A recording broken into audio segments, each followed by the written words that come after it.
Hola gente, ¿cómo están? Bienvenidos a su podcast sin nombre.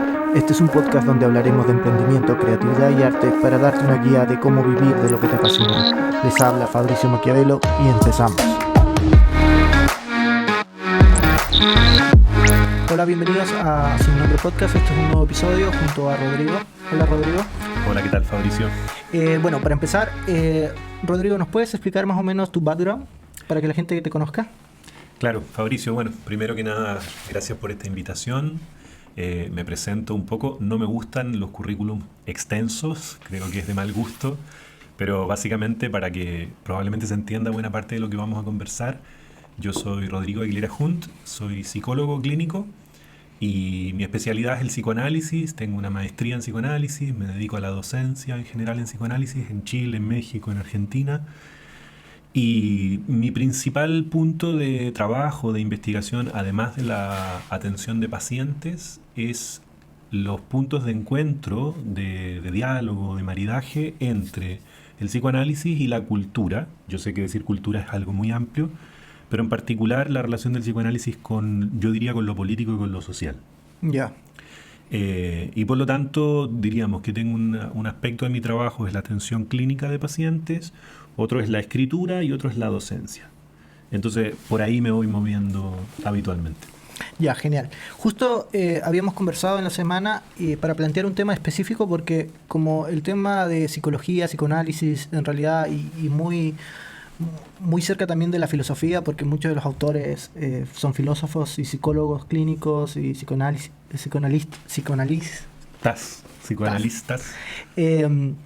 Es muy amplio. El campo, uno se puede ir por las ramas y en realidad uno no alcanzaría a tocar en realidad todos los temas, porque la gente tiene un poco mal entendido de que la psicología solo trata de la persona cuando tiene alguna patología o algún problema psicológico. Es verdad, es un prejuicio común. Sí, pero yo creo que en realidad la psicología puede abarcar mucho más ámbito político, ámbito tecnológico, que es algo que queríamos ver cómo justo esto queríamos hablar ahora sobre cómo la tecnología ha afectado y cómo sigue afectando o cómo va a modificar el comportamiento de las personas, y ya lo está haciendo.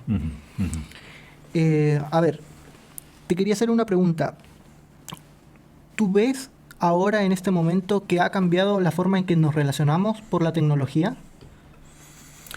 Bueno, pregunta amplia y como bien dijiste, las formas de entrar a una respuesta son múltiples, Fabricio. ¿Ya? Yo diría que en términos muy breves, sí. O sea, la respuesta es la tecnología cambia nuestro modo de relacionarnos por la siguiente razón. Yo creo que habitualmente las personas tenemos la idea de que las tecnologías son algo así como una herramienta de libre uso.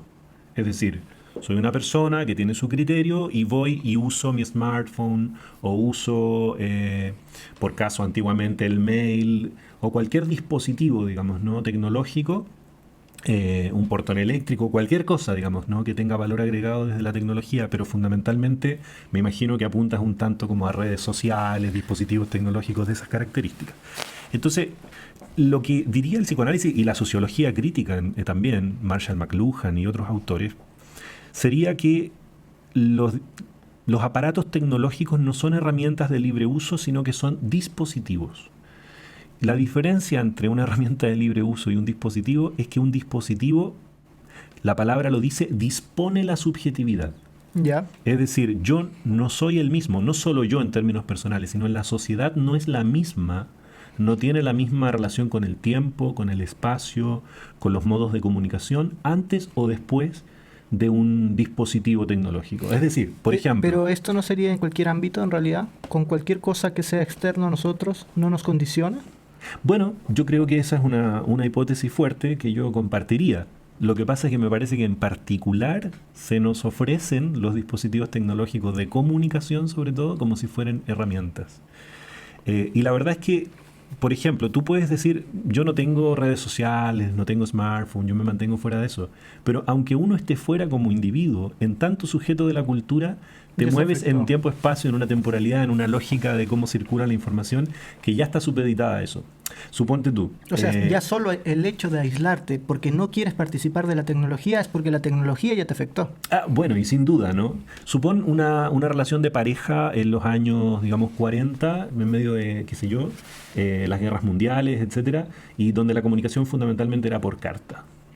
Entonces tú te separas de tu pareja y envías una carta, no sabes si llega a destino, pero por caso puede llegar 6 meses, 7 meses, un año después la respuesta, digamos, ¿no? Yo tengo pacientes hoy por hoy de que si su pareja tiene los 2 tickets y no le respondió a las 2 horas es una crisis, digamos. Ya, Entonces, pero eso también es, mira, lo que pasa es que ahora se ve el amor como si estuviésemos en los años 40.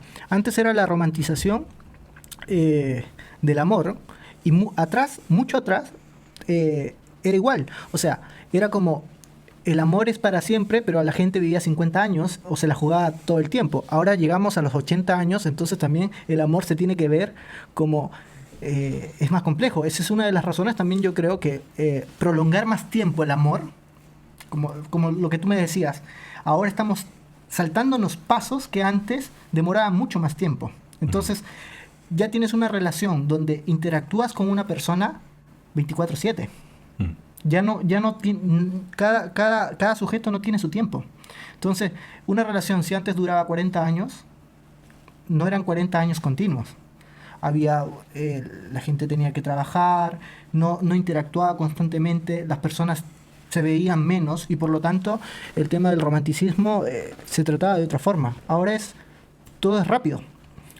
bueno, Tú quieres hablar con alguien, agarras el teléfono y lo llamas. ujú. Así de simple. Sí, claro.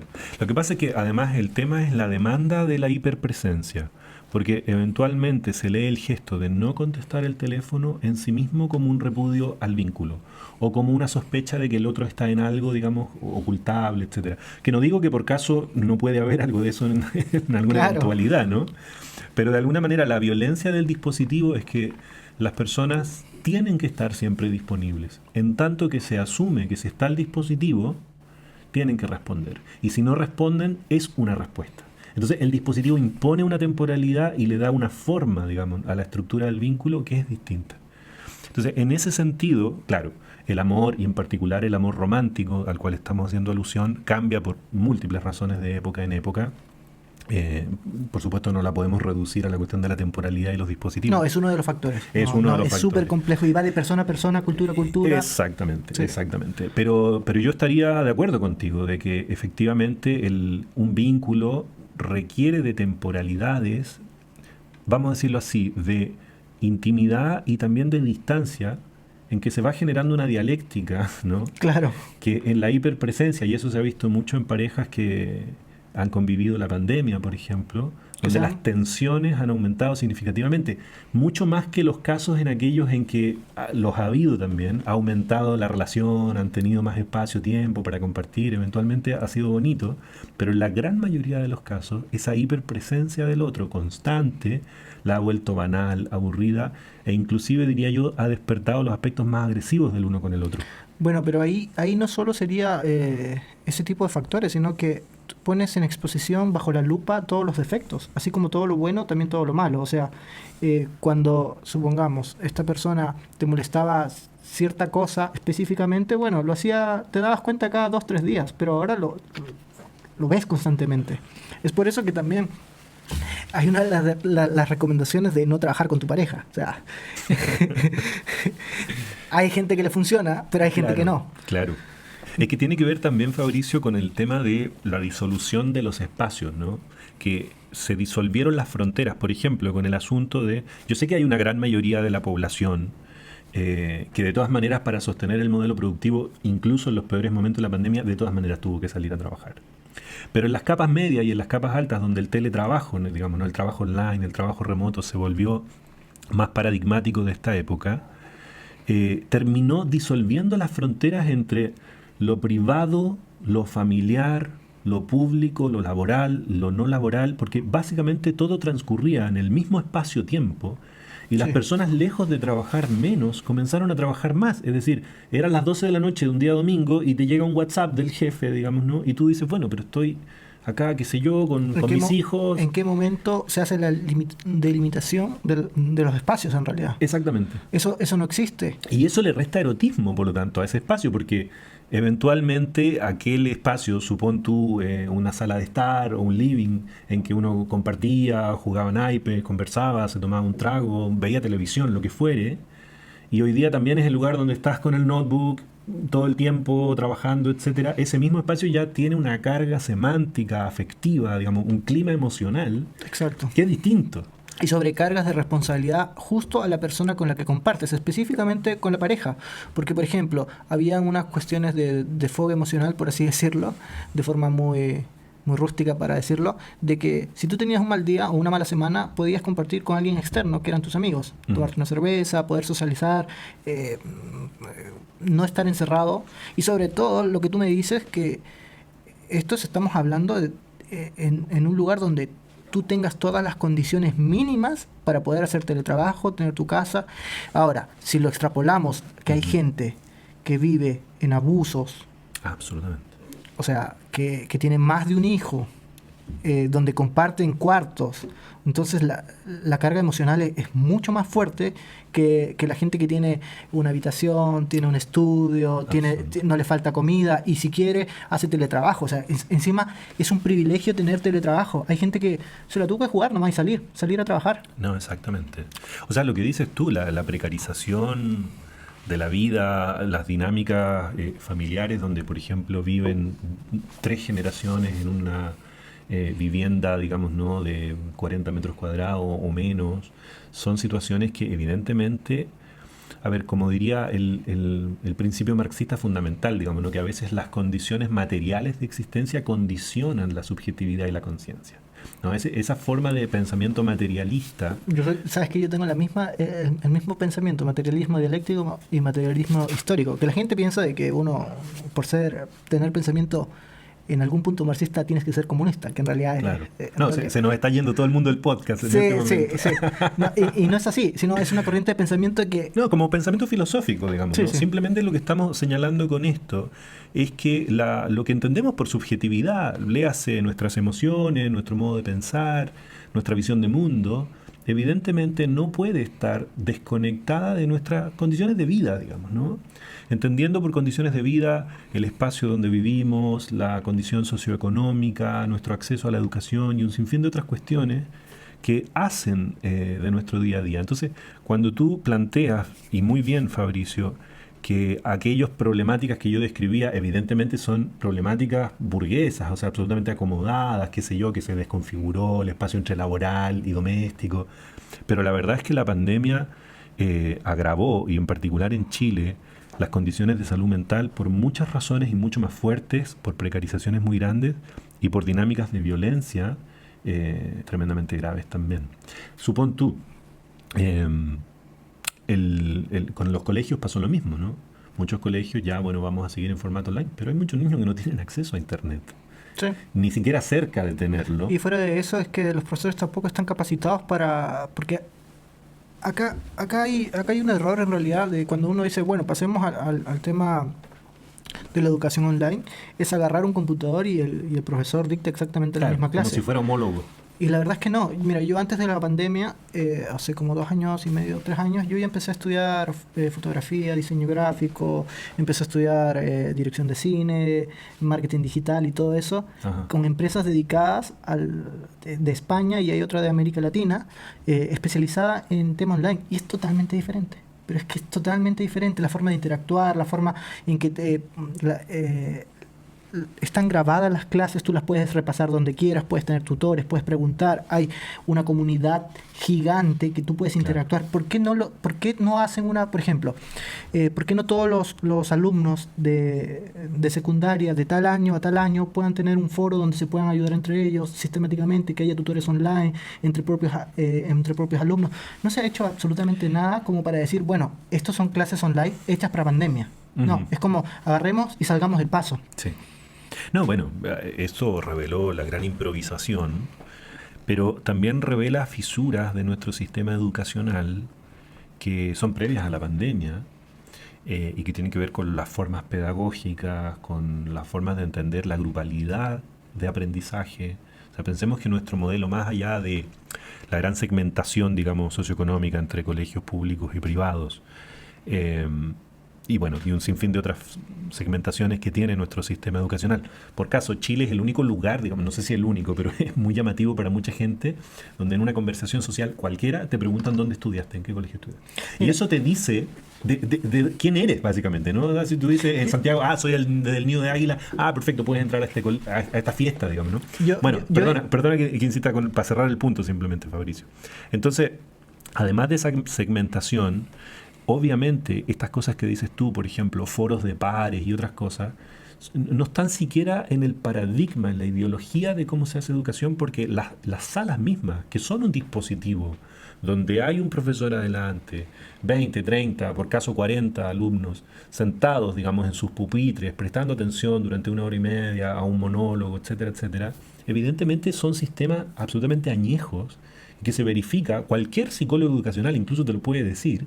No es mi área de investigación, pero son cosas sabidas, que esas metodologías sirven para aprendizajes muy puntuales. La gran mayoría de las incorporaciones se dan, está para crear obreros, para reproducir, pero no para Rusia. Analizar, Exacto, no para debatir, no para generar pensamiento crítico. Yo no entiendo cómo, por ejemplo, bajan las horas de educación física cuando el índice de obesidad infantil ha sido el más alto en los últimos años. Exacto. O sea, hay cosas de sentido común. Sacan educación física, no solo educación física ahora, sacan educación cívica, sacan filosofía. Yo no entiendo, o sea, es más importante el saber el cómo pensar, porque en realidad incluso cuando hay una introspección en uno ya más o menos tiende a ver qué es lo que quiere de la vida. Uh-huh. No tienes una noción completa, pero por lo menos te haces la pregunta y tienes el tiempo para hacerlo, que es lo difícil, que en realidad que la gente no tiene, que es propio de las redes sociales, no tiene tiempo para uno de verdad, o sea, como para decir, ¿sabes qué? Y en realidad también es un privilegio poder decir, ¿sabes qué? Esta hora no tengo que trabajar, no tengo que cuidar a nadie, esta hora voy a pensar qué es lo que quiero, quién soy yo, qué me motiva, uh-huh, qué es realmente lo que yo siento que me hace feliz, que en realidad es tan subjetivo para todo el mundo. Hay cosas que para uno le puede causar felicidad y a otras no.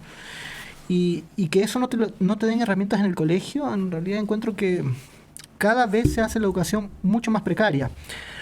¿Sabes qué? Un complemento a lo que estás diciendo, que me surgió al escucharte, es que efectivamente este es un discurso muy transversal en nuestra sociedad, que es el problema de la falta de tiempo. ¿Te fijas?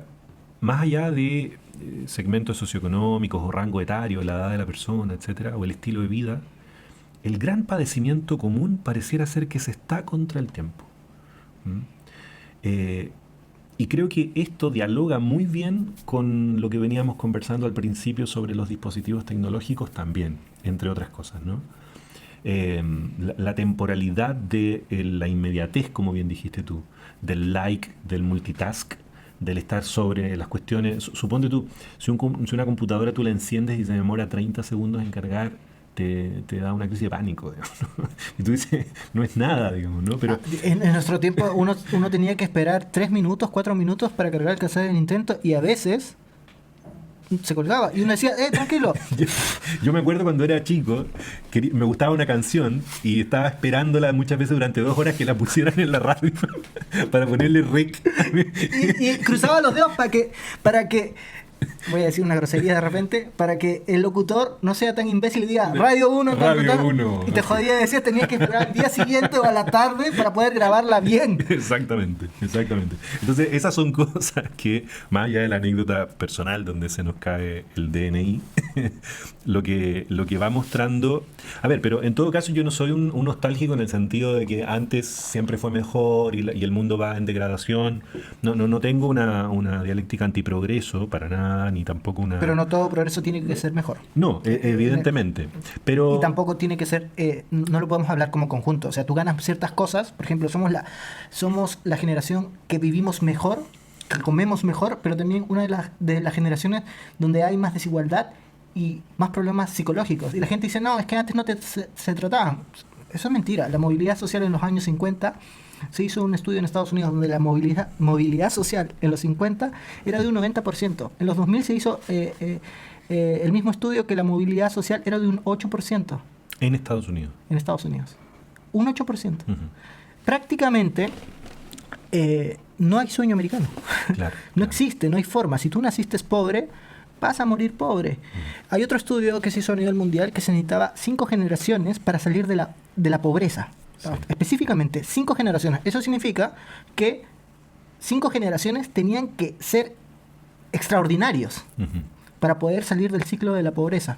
Y hay otros estudios también donde dicen, independiente de que tú salgas muy inteligente, que un genio de nacimiento, el 70% de las cosas, si tú tienes un ambiente social complicado, falta de las necesidades básicas como tales, y viendo necesidades básicas como dos grandes necesidades del deseo. Uno, ¿verdad? El deseo de satisfacción de las cosas básicas como la comida, luz, agua, educación, y las otras son el deseo del querer ser. Por ejemplo, la música, el leer un libro, las artes y todo. Las personas que no tienen cubiertas las primeras necesidades, el 70% de las cosas no las pueden captar. Hay un problema con que por más inteligente que seas, no vas a poder aprender. Ujú. El 70% de lo que te enseñan. Ujú. Entonces estás condenado a seguir ahí. Claro. Bueno, eso, a ver, tiene múltiples lecturas en realidad. Yo creo que, a ver, el asunto de la movilidad social tiene un componente que uno podría pensar, tiene una gramática que es psicológica, que es el discurso de la meritocracia. Que es falso, en realidad. Y claro, y la idea de que aquel que no le va bien es porque es flojo, no se esforzó, no estudió, por caso se farrió. Y la verdad es que, claro, el capitalismo contemporáneo siempre pone algún ejemplo excepcional para mostrar que hay movilidad social. Pero los grandes números indican precisamente, o sea, tú paséate por cualquier ciudad, digamos, a las 5 o 6 de la mañana y quien está vendiendo sopaipillas con su hijo, etcétera. Se esfuerzan el triple que uno. Exactamente. Entonces, Sí, es un el hecho. tema no es esfuerzo, sino que, bueno, por supuesto que en cualquier ámbito, digamos, el esfuerzo siempre viene bien y la voluntad también para el tema logro, meta, etcétera. Nadie desconoce eso, ¿no? El valor que eso pueda tener en algunas circunstancias.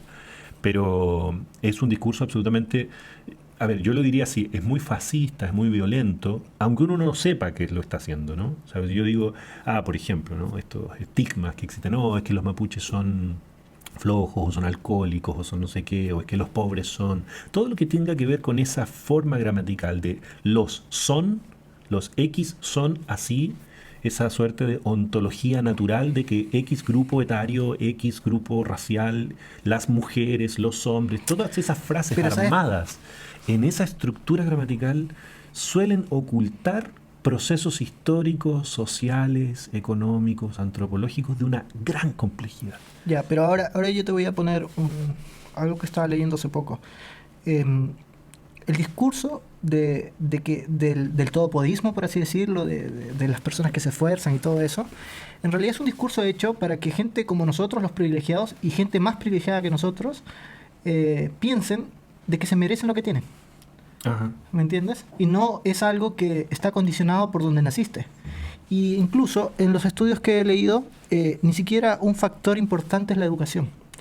El factor más importante es dónde naciste. Ujú. Tú puedes tener una educación, pero si naciste en África estás condenado.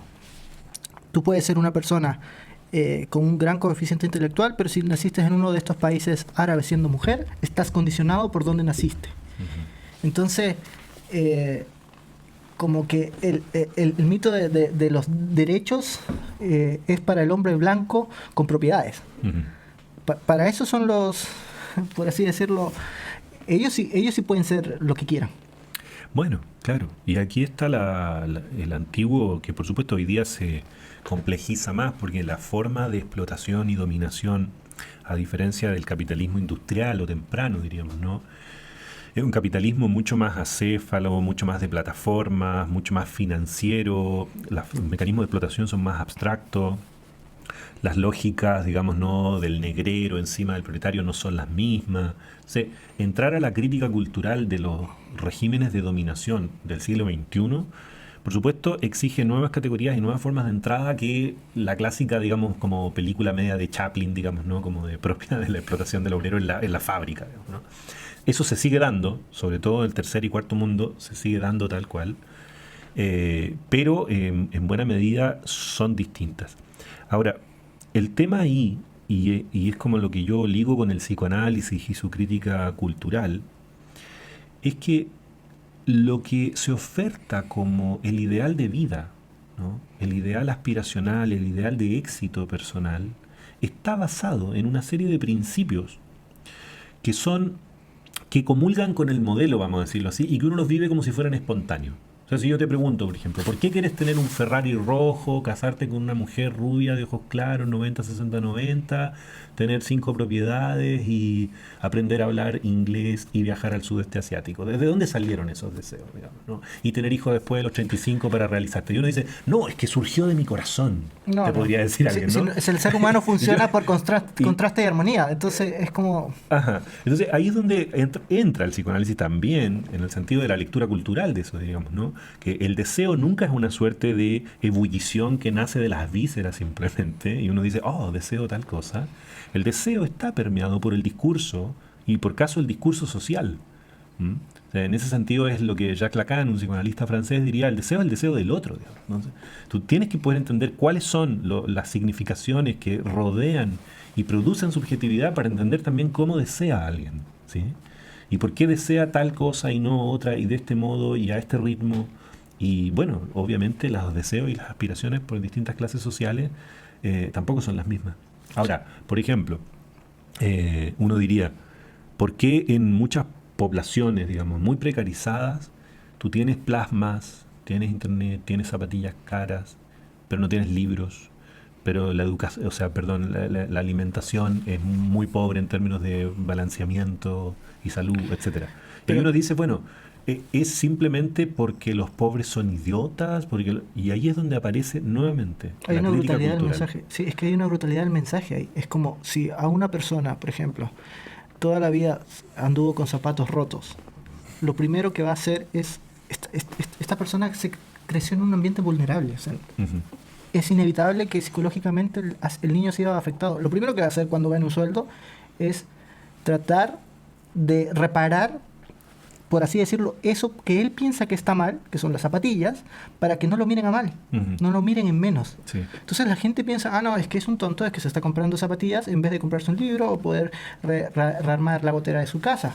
No, porque las decisiones que nosotros tomamos, muchas de ellas son mucho más profundas de lo que nosotros podemos, por así decirlo, entenderlas. Y eso hace la psicología. Es el por qué tú decides esto.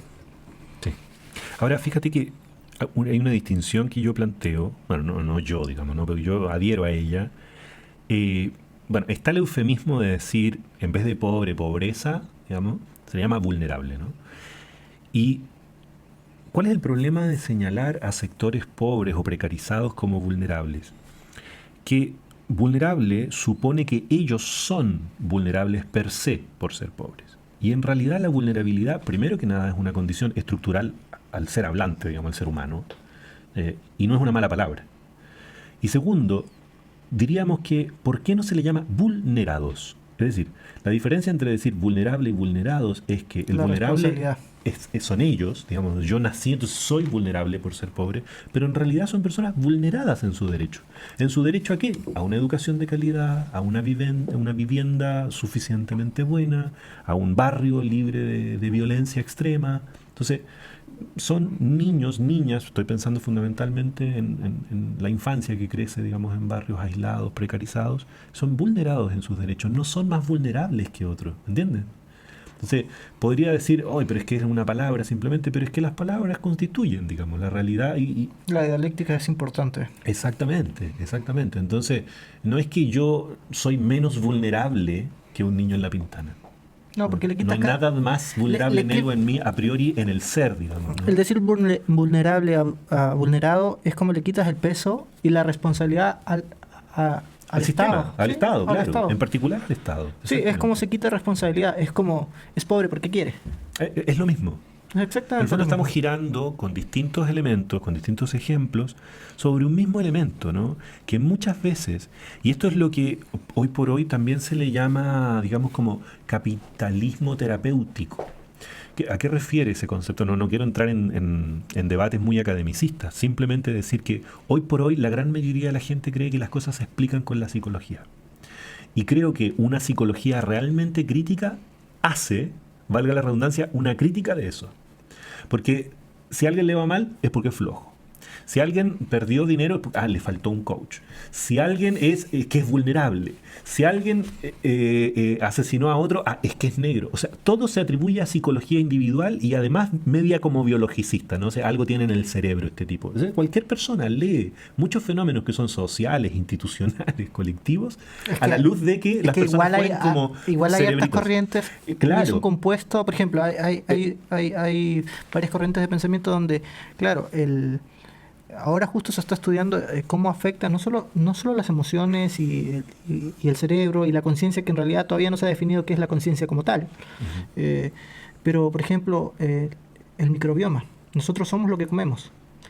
Es un universo que tenemos en el estómago de bacterias, virus, y que porque eso se está estudiando ahora salió el auge por el tema de la inteligencia artificial, que la inteligencia artificial no va a poder ser la inteligencia artificial como tal, porque hay muchos factores que no solo es la predictibilidad o lo que nosotros le podamos enseñar, sino que también existe un compuesto material de lo que nosotros nos alimentamos. O sea, no puede ver como el Neuralink, donde quieren traspasar la conciencia de un ser humano a una máquina. No puede ser, en teoría no se puede, porque nuestra forma de pensar y como la conciencia en sí está hecha también por el microbioma del cuerpo. Todavía el estudio está para largo y no es concluyente, pero son muchos los factores, desde la genética, desde lo que comemos, desde la relación que hemos tenido cuando somos niños, o la interacción, la cultura, y entonces es mucho más complejo como lo que tú dices. Y, y la verdad es que, ¿tú qué crees que es lo que nos marca a nosotros más como personas? Mira, a mí me da la impresión de que a priori es relativamente violento ponerse en un lugar de decir esto no afecta, digamos, ¿no? Porque yo no podría decirte, no, mira, afecta más esto, pero en realidad la alimentación sería el 20%, mientras que las relaciones interpersonales un 80%. ¿No? Yo no tendría una narrativa de ese tipo. Porque las configuraciones múltiples que pueden darse de todos los factores que constituyen a un ser humano son tremendamente complejas y variables también. Es decir, si yo nací en un lugar donde había escasez de comida, supongo, no obstante, a un determinado hijo se le decidió suministrar las mejores dosis, digamos, de alimentación porque se supuso en él alguien más proyectable, supongo, ¿no? O sea, ahí la comida adquiere una cuestión, un significado en esa existencia, en esa configuración familiar tremendamente importante, digamos, ¿no? Porque por caso es la comida, justamente ese plus de alimentación que le dieron a un hijo, Ese detonante. que al mismo tiempo representaba el deseo de los padres de proyectar un futuro a través de ese hijo y no en otro. Entonces, en ese caso uno diría, bueno, pero ¿qué es lo que pesó? ¿Es la comida? Sí, es la comida.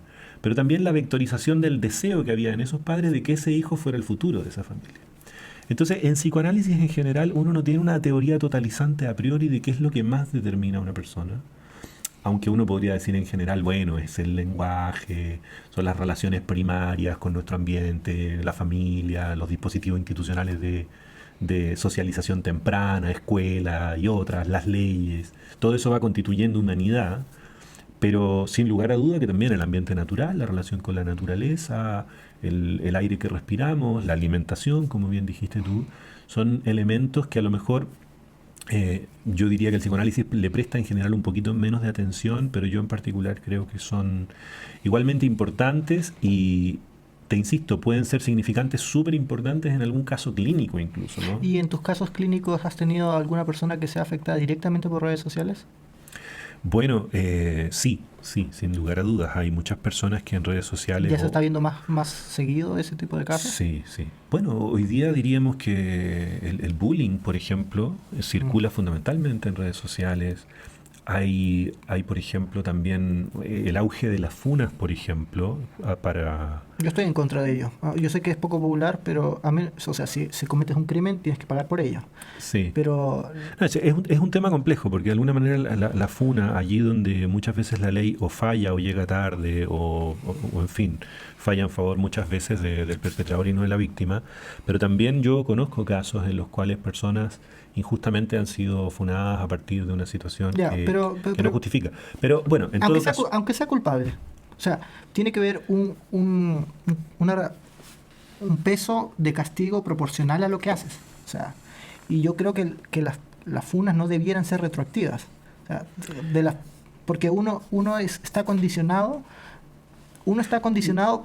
Sí, pero mira, perdón que te interrumpa, pero permíteme disentir ahí, porque también conozco muchos casos y también uno podría sostener teóricamente, pero no creo que sea el momento para extenderse en ello, de que efectivamente a veces allí donde la ley ha fallado, allí donde el ambiente primario, incluso por ejemplo en algunos casos de personas que han sido abusadas, violentadas, violadas. No. Si son crímenes, tienen que pagar. Pero yo es sí, que incluso yo estoy a favor de la funa. en casos donde no han pagado, digamos, ¿no? O incluso en casos donde hubo un testimonio que no fue confirmado ni por la familia, ni por la ley, pero etcétera. A veces la funa termina siendo una modalidad social que una encuentra presión. amparo incluso en semejantes para que un relato tenga lugar y se inscriba socialmente. Entonces, a ver, yo creo que es una práctica que da cuenta del fallo de todo un sistema. No, me refiero más o menos, por ejemplo, funas porque hizo un comentario machista. No. Perfecto, si son crímenes, si son delitos, tienen que ser... O sea, si el Estado no se hizo cargo, claro, hay que meter presión para que sea visible. Total. El tema de, por ejemplo, que la Iglesia los lleve al Vaticano y que les haya el castigo de sueño o privatización o privarlos de la exposición. Eso es una tontera. No, yo entiendo a dónde vas. Entonces tú te refieres más bien, Fabricio, a comportamientos como de alguna manera este comportamiento masivo y anónimo que es la red social, ni siquiera sobre anónimo, la cual claro, se descarga un escarnio, que en realidad eso es propio del tema de las redes sociales. El problema es que la gente se vuelve muy violenta porque es una forma de desahogarse, porque como la gente no se da cuenta mucho, pero por ejemplo, si tú tienes un mal trabajo, tienes problemas en tu casa, no puedes... Tú buscas en redes sociales, por ejemplo, ves un video de alguien que no te gusta y dices, oye, malparido. Exactamente. O, por ejemplo, no sé, pasa algo con algún animal, por ejemplo, esto que rayaron a los caballos y los pintaron, y que en realidad es repudiable. Eso no quita eso. Pero es como tú lees los comentarios, que se muere, es infeliz. Entonces tiene que ser proporcional. Exacto. Tiene que ser proporcional. Tiene que haber una multa, tiene que quitarle quizás los permisos. Pero no puedes decirle la muerte a alguien. Y uno, el tema de las redes sociales, te das cuenta de todos los problemas psicológicos que hay, que el anonimato te da como para poder decir, no estamos bien. Exacto. Sí, bueno, ahí hay algunas investigaciones, digamos, en, qué sé yo, la crítica cultural en general, digamos, de tradición antigua, frankfurtiana, el mismo texto de Sigmund Freud de 1920, Psicología de las masas, por ejemplo, que habría que actualizarlo a todo lo que implica plataformas, redes sociales y nuevas formas de alguna manera de pensar lo que es una masa, por ejemplo, ¿no? Porque no es lo mismo una masa, digamos, marchando o una masa en el estadio de fútbol que una masa, digamos, virtual, pero el comportamiento de masa yo diría que se mantiene en el sentido de el anonimato, la descarga de los aspectos más primarios, la no temperanza de la racionalidad en esos momentos y la lógica de la descarga. Y además que es una descarga que no tiene ninguna, digamos, consecuencia para quien la hace. Puede destruir la vida de quien la recibe, digamos, pero quien la hace, básicamente descargó, incluso lo puede hacer hasta de un perfil falso, no importa. Es que podríamos ponerlo en una balanza como si fuera, por ejemplo, el funar a alguien es muy parecido al comportamiento de la sobrecarga de un problema en él, en descargarlo a un niño que va muy mal en su casa y hace bullying hacia otro niño porque ese es un método de descarga. Sí. Y el problema es que las redes sociales hace de que antes, si tú tenías algún problema, quedaba en el colegio. ahora traspasa el colegio. El niño sigue sufriendo porque en su casa está leyendo los comentarios o hacen grupos y se vuelve más complejo. La gente dice, porque lo he escuchado, ya no tanto, pero antes conversábamos y como la gente no entendía muy bien el problema de las redes sociales, sobre todo en el bullying, decían, bueno, es que en mi colegio me daban un puñetazo, me agarraba a golpes y no pasaba nada. Pero que te golpeen es lo de menos. El daño psicológico que le puede generar a un niño por el escarnio es más complejo. No es lo mismo que te insulte una persona o que te insulte 2 personas a que te insulte todo el colegio. Exacto. O sea, pensemos que la identidad, lo que hoy por hoy ya podríamos llamar autoestima, amor propio, imagen de sí mismo, etcétera, no se construye por fuera de la grupalidad que te acoge, digamos, ¿no? O sea, uno se mira en el espejo que te dan los ojos del otro. Y pensemos, ¿no?, en un psiquismo en constitución, que podría ser un chico, un adolescente, una chica, un chique, que está en un colegio, digamos, ¿no?, donde los grupos de pares juegan ahí un papel fundamental, digamos, ¿no? Por lo tanto, efectivamente, muchas veces puede verse peor, digamos, que el tipo se agarró a combos afuera del colegio con alguien y llegó con el moretón, y uno dice, una vivencia muy traumática, pero casualmente la que destruye más el psiquismo, y con esto no quiero relativizar el golpe, ¿no? Pero estoy de acuerdo contigo en que el aislamiento social y el deterioro, digamos, ¿no?, de la persona que queda, no solo en soledad, que ya sería algo muy grave, ¿sí?, sino además agredida, insultada, denostada, lo puede llevar al suicidio, ¿sí?, en el peor de los casos. Y bueno, no es algo tan infrecuente hoy por hoy. Entonces ahí yo estoy de acuerdo contigo nuevamente, Fabricio, en que tampoco se trataría de, entonces hay que prohibir redes sociales como si eso nos fuere a salvar de la agresión constitutiva del humano o de la violencia estructural de un sistema, etcétera. No. Pero tendríamos que hacernos la pregunta de ¿qué estamos haciendo con las redes sociales? ¿Qué tipo de subjetividad están habilitando el que un chico de 11 años, una chica de 11 años, lo único que quiera es pasar todo el tiempo en el celular, ¿no? ¿Qué encuentra ahí? ¿Qué se satisface ahí? Yo no soy ningún neoconservador, no digo que no tienen que tenerlo, pero me parece que se los está dejando en manos de una pobreza en general muy grande, sin perjuicio de que también en Internet hay información valiosísima. Google es la nueva divinidad, digamos, de todo lo sabe, etcétera. Pero yo creo que más que ponernos conservadores con los dispositivos, con los smartphones o con lo que sea, o con que la gente tenga Facebook, Instagram o lo que quiera tener, es preguntarnos por qué nuestra sociedad está generando excedentes de violencia tan grandes. Yo creo que no podemos salvarnos de esa pregunta. Porque si no, nos quedamos pensando que, bueno, quitémosle los celulares y se acabó el problema. El problema es que... Y me parece que no. Pero es que hay una disyuntiva bastante compleja ahí. Mira, te voy a poner un ejemplo. Estamos hablando de niños, pero igual, el tema de que las redes sociales se pueda controlar es algo súper complejo, que ya está controlada, porque la pérdida de las libertades, entre comillas, es algo que dentro de lo que tenemos que hacer es luchar por ellas. Uh-huh. Por ejemplo, en México hay un problema con el tema de los narcotraficantes, los robos. Ya es un estado fallido en el tema de protección. Claro. El presidente López Obrador, me parece que es, sí, quiere militarizar el Estado. ¿Me entiendes? Policía militar, o sea, tiene que haber militares porque ya no, los policías normales no pudieron. Quiere que los militares se hagan cargo. Entonces, tú pierdes tu libertad y hay mucha gente que es capaz de perder su libertad porque le den seguridad. Entonces, ¿en qué punto estamos? Tenemos que perder nuestra libertad para poder ganar este tipo de cosas. No hay una respuesta fácil. Yo no la he encontrado como para decir, oye, basta con el bullying. Y, por ejemplo, el tema de en redes sociales sobre que Facebook específicamente ha facilitado de que varias personas puedan ganar las elecciones en diferentes países. Una de ellas es Perú, donde Facebook es importante para que lleguen a los seguidores y donde las políticas como que es terreno de nadie. Claro, claro.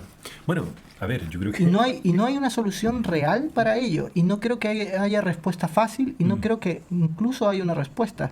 Porque significa perder libertades, pero ¿quién se hace cargo de ellas? Sí. Bueno, a ver, yo creo que conceptos como libertad, seguridad, igualdad son, por supuesto, conceptos O sea, entre comillas, por eso la libertad. que en política, bueno, tienen una larga tradición, en particular en filosofía política. Pero quisiera comentar algo específico de lo que estás mencionando que tiene que ver con la relación redes sociales y procesos de elección de representantes en democracias representativas, por ejemplo, ¿no?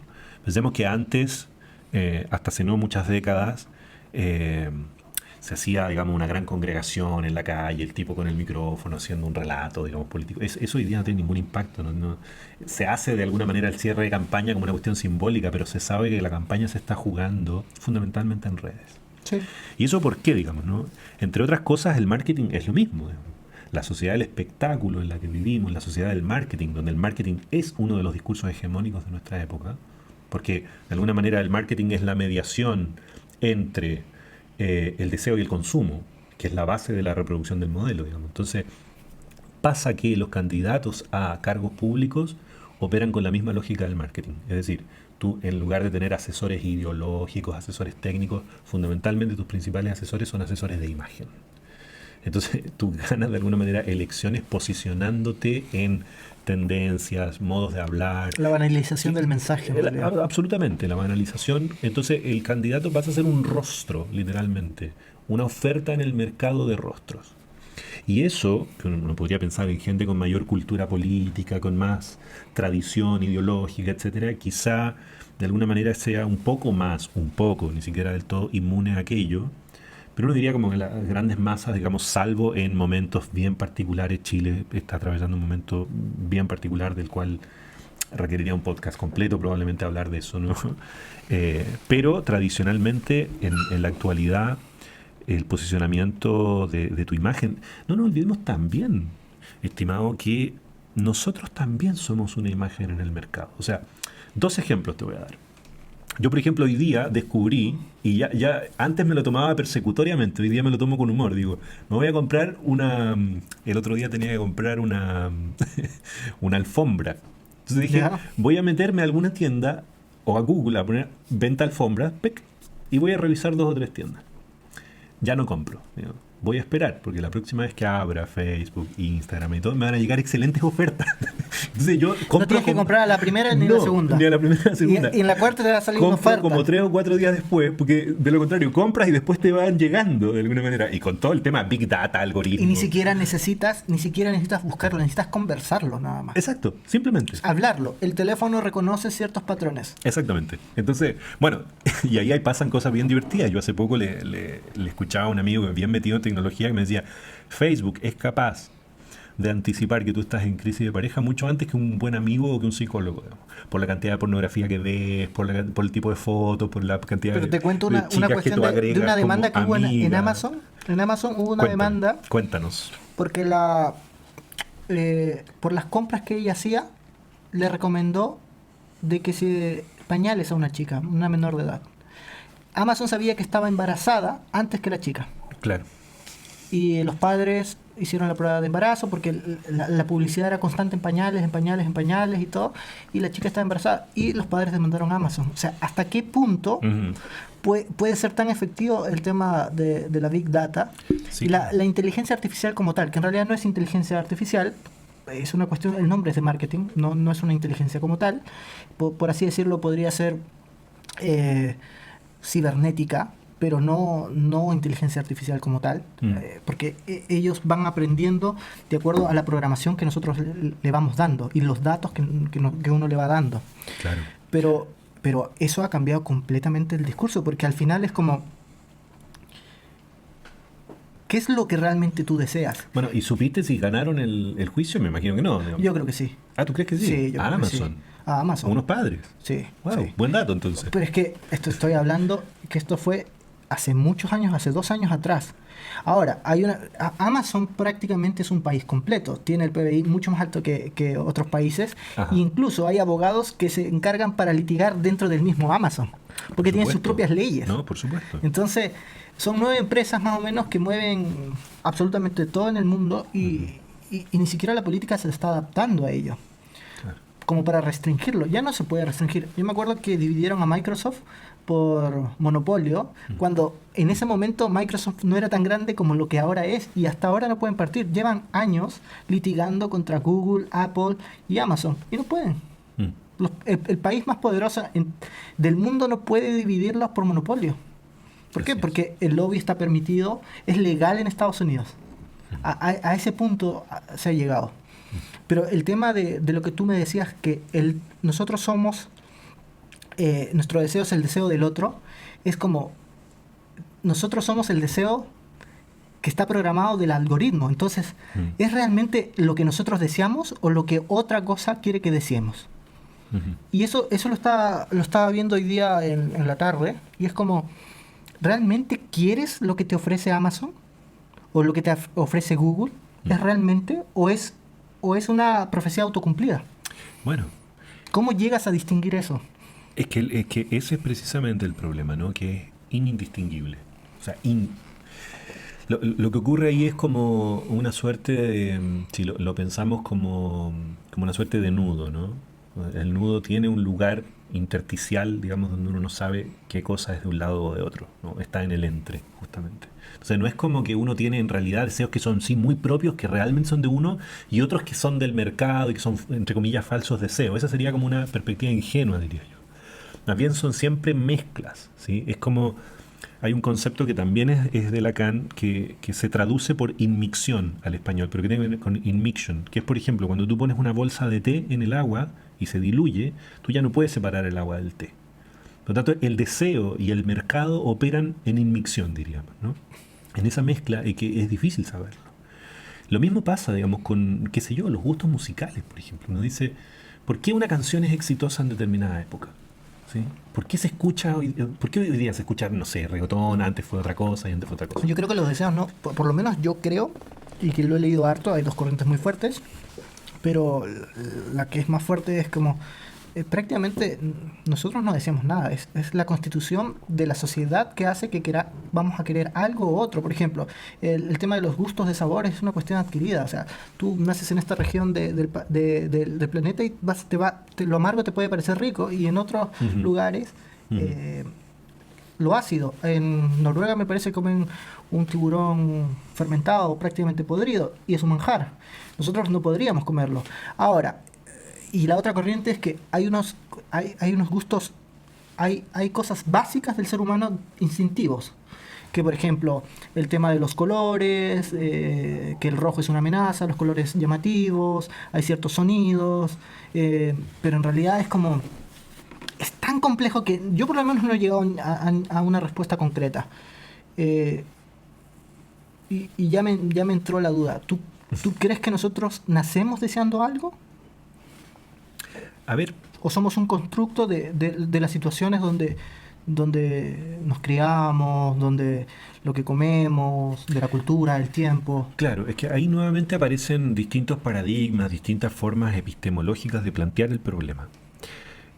Para nosotros yo diría que la más conocida es la idea de que uno viene con algo así como una suerte de potencialidad tipo aristotélica, que hoy por hoy le llamamos genética, digamos, ¿no? Y que de alguna manera marcaría ese código un sinfín de innatismos, y que el ambiente o las experiencias de vida no van a hacer más que ¿Detonarlas? inhibirlas o detonarlas, digamos, o potenciarlas. Y ese es nuestro modelo de pensamiento, digamos, hegemónico. El psicoanálisis, diría yo, y en particular para pensar el problema del deseo, acá hago un paréntesis, tampoco el psicoanálisis es un cuerpo unificado, hay múltiples teorías también dentro del psicoanálisis que no sostienen lo mismo en torno a esto. Pero para no complicarnos con eso, diría como idea general, el deseo siempre nace desde un comienzo en relación a una alteridad. Es decir, pensemos por ejemplo, uno dice, bueno, el bebé humano necesita abrigo, necesita contención, necesita higiene, necesita alimentación, porque sin esas cuestiones evidentemente no sobrevive como especie, ¿cierto? como organismo en ese sentido. Pero todas esas cuestiones, alimentación, abrigo, cuidado, higiene, ¿de quién las recibe? ¿Se las autosustenta? ¿Se las autoprovee el bebé? Y No, de forma instintivamente. no puede. Tú no ves un bebé yendo al refrigerador, digamos, como uno va a buscar una cerveza, digamos, no voy a buscar una lechita, me hice caca, me voy a limpiar. No, requiere de los cuidados de un otro. Y en tanto que requiere de los cuidados de un otro, que los que son más naturalistas le llaman madre, pero llamémosle otro, simplemente cualquier alteridad que haga las veces de ambiental, o sea, que sea más de una persona, da igual, va a dejar marcas que son intersubjetivas y que están además atravesadas por el lenguaje. Entonces, ¿por qué el psicoanálisis dice que todo deseo, de alguna manera, desde un origen ya no es natural? Es porque nunca es simplemente una cuestión instintiva que uno se autosatisface. Pero ahí me estás diciendo que es intersubjetiva, entonces no es objetiva. Al ser intersubjetivo es que todos nos pusimos de acuerdo para crear algo como un código moral o una ética. ¿A qué se refiere cuando no sería objetivo? O sea, objetivo es el instinto. Claro. Lo que pasa es que si damos por caso de que existe algo así como instinto en el ser humano, de algunas cosas, obviamente. Bueno, al no poder satisfacerlo, si no es a través del otro, si no es a través de demandas al otro y demandas del otro para con uno, ¿qué ocurre ahí? Que eso genera puntos de fijación e historias que son muy contingentes y muy particulares. Es decir, supón tú que mi madre interpretó todo gesto, digamos, de malestar como hambre. Los bebés a veces tienen angustia, a veces tienen frío, a veces están no cómodos, a veces necesitan simplemente sostén de contención emocional. Y supón que durante toda la vida el ambiente leyó eso como hambre, desconociendo cualquier otra cosa. O sea, de alguna manera el objeto alimento en esa persona va teniendo una carga bien particular. Y estoy haciendo psicología de ficción, pero supongamos que esa persona en la adultez, por ejemplo, ¿no? Su novia, su novio, su novia le deja y entonces parte al refrigerador, por ejemplo, ¿no? Y dice, tengo hambre. Pero quizás no tiene hambre, quizás tiene angustia. Sí, pero es un tipo de PNL. Bueno, qué sé yo, plantéalo como PNL, plantéalo de cualquier enfoque, pero lo que estoy tratando de señalar con este ejemplo muy caricaturesco, muy simplón, pero para que se entienda, es que incluso la relación con aquellas cosas que parecen ser primarias, abrigarse, comer, etcétera, siempre están atravesadas por historias. Siempre están atravesadas por historias. ¿Por qué, por ejemplo, alguien, cuando tiene angustia, hay personas que no pueden comer y otras que necesitan comer el triple? Dices, bueno, porque ahí hay algo biológico, instintivo. O quizás por caso lo que está marcado ahí es una relación distinta con la ingesta a la luz de cómo han sido esas relaciones. Y ahí es donde entra el psicoanálisis como forma de lectura. Sobre todo cuando se trata, por ejemplo, de trastornos alimenticios. Uno dice, ¿el obeso es obeso porque tiene mucha hambre? ¿O la anorexia, digamos, es un problema de que efectivamente no tiene hambre, no tiene apetito? ¿O es un cuerpo, digamos, es un estómago distinto? Porque la mente transforma, como dicen, es que es súper complejo porque hay dos ramas muy fuertes, por ejemplo, que yo soy partidario de las dos. Una, por ejemplo, lo que tú me decías, que la dialéctica hace que nosotros nos programemos a nosotros mismos como el conjunto de las personas, la historia, los comportamientos en grupo, la cultura y todo eso. Y yo también creo fielmente de que nosotros venimos como un programa de fábrica, por así decirlo. Uh-huh. Por ejemplo, tienes que respirar, tienes que si ves una amenaza vas a salir corriendo, si algo se te acerca así a los ojos se van a cerrar, te vas a tirar un poquito para atrás.